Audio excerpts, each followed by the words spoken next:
Today we're going to be talking about Pokémon GO, which is now out for almost every smartphone you can think of, whether it be Apple or Android.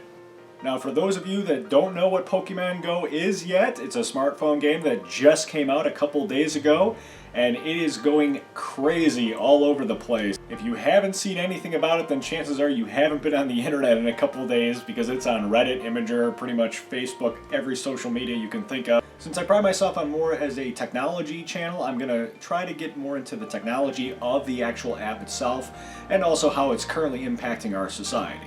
But to begin, what is it? Pokémon GO is a great MMO, augmented reality phone game app that utilizes the camera on your phone, and it also utilizes GPS, so the actual map of the game is the real world, which is kind of cool.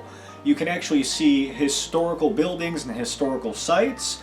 It also gets people out and about and moving around because they want to get all the Pokemon. Now, this may just be a fad. It may go away in 1 or 2 weeks as far as popularity goes, but it is just insane how much it has grown in the past couple of days, especially when you compare it to other technologies like virtual reality not picking up so well because you need all the equipment, and other augmented reality devices like the Google Glass. There have been other augmented reality games out there, even on the smartphone.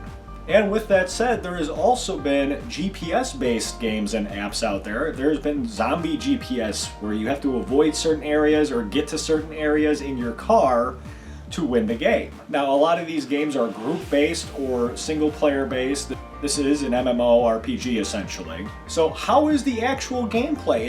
It's actually a lot of fun. I'm currently below level 5.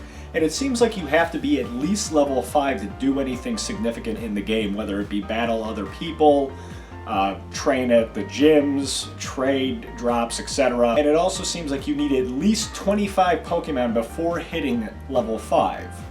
So to start out with, really all you're going to be doing is walking around or checking different locations that you're at to catch different Pokemon. One of the interesting impacts that this game has had, within the first day of its release, Nintendo's stock went up by almost 10%. That's very unheard of for one game. I mean, occasionally you'll get Blizzard Acclaim. Stock goes up every time they release a WoW expansion and things like that, if the release goes well. However, this is a free game phone app, and it's essentially the first successful Nintendo phone app.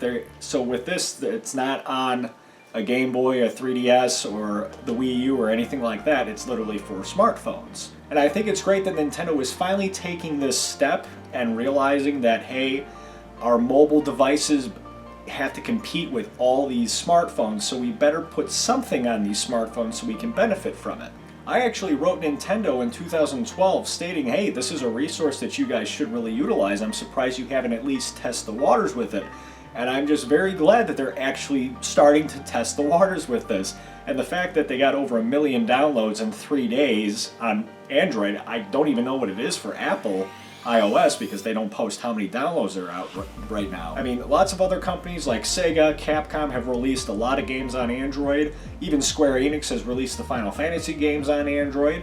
So it's nice to see an original title on Android from Nintendo. So let's get into some goods and bads about this. It does get people out of the house and moving around. It's also a great game to play with others, so you can socialize with people and socialize with your surrounding.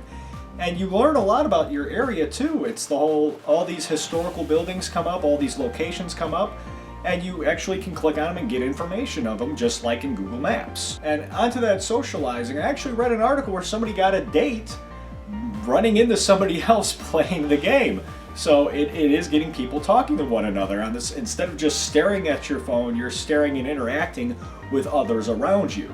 Now, there's been a lot of news articles that came out in the past 48 hours. It's very difficult to tell which ones are fake and which ones are real. So I'm going to go over the 2 that I know are actually real. Number 1, somebody found a dead body near a river looking for Pokemon. That has been confirmed as real. So that body would not have been found had that person not been looking for Pokemon in that specific area. Number 2, somebody was rushed to the ER because they fell into a ditch trying to get Pokemon. Now, they told the paramedics he was walking his dog, although there was no dog, and eventually he went online and told the true story that, yeah, I was looking for a Pokemon, I wasn't looking where I was going. Some other reports, there It's been stated that there was a car accident or a pileup in Massachusetts. Once again, it's not on. I can't find whether this is a fake or real article. In all honesty, if you're reading any of these Pokemon Go articles, if it's not from CBS, ABC, NBC, the Young Turks, Fox, things of that nature, I would take it with a grain of salt. Check to see if it's on more than one site and see if that's reputable. Because there's been reports of kids getting hit by cars, somebody stabbing somebody because they want to get a Pokemon. One story that is true is there have been multiple reports of people trying to get onto private property or other people's yards because there's a Pokemon in there. So whether a lot of these articles are true or false, it shows the potential of how many things can go wrong with this. I'm seriously waiting for a Darwin Award to be awarded to somebody this year because of Pokemon Go. We'll just have to wait and see. Luckily, there have not been any fatalities yet, but I hate to say it, with the way things are going, I would not be surprised if it happens.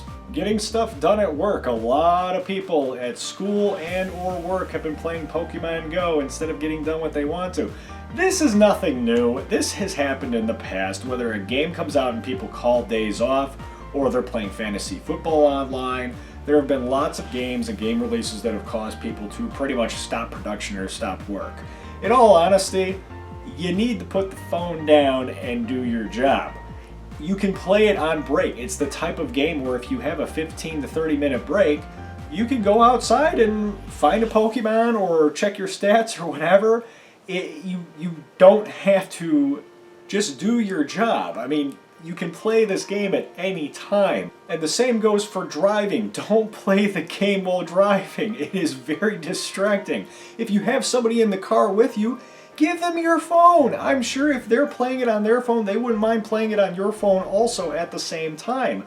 It's a lot easier to have a passenger multitask on two phones than you driving a vehicle and trying to operate the phone, or stopping, pulling over, not paying attention, whatever the case may be. One thing that I find interesting is the game would make more sense if it was a Digimon game. However, if it was a Digimon game, probably no one would download it and play it, and it wouldn't be as popular as it is right now.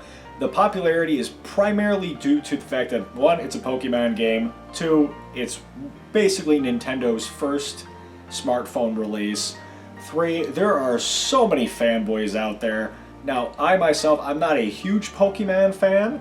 I think the characters are awesome. I have watched the cartoon a little bit, but as far as the old games like Pokemon Red or the trading cards, I just never really got into it. I do like the Nintendo 64 puzzle game, and I have to say I do like this game. This game is a lot of fun. I'm really interested to see what the actual gameplay is. Keep in mind, this is still technically in beta. This is not the official version. So do I recommend trying it? Absolutely. Download it, give it a try. It's free. It's fun to play around with if you have a camera, GPS, accelerometer, and gyroscope on your phone. It does require Android 4.0. I haven't looked into what the Apple phone requires, and pretty much I know for a fact that it works on the S4 and the S5. So be safe, watch where you're going, and have fun catching those Pokemon.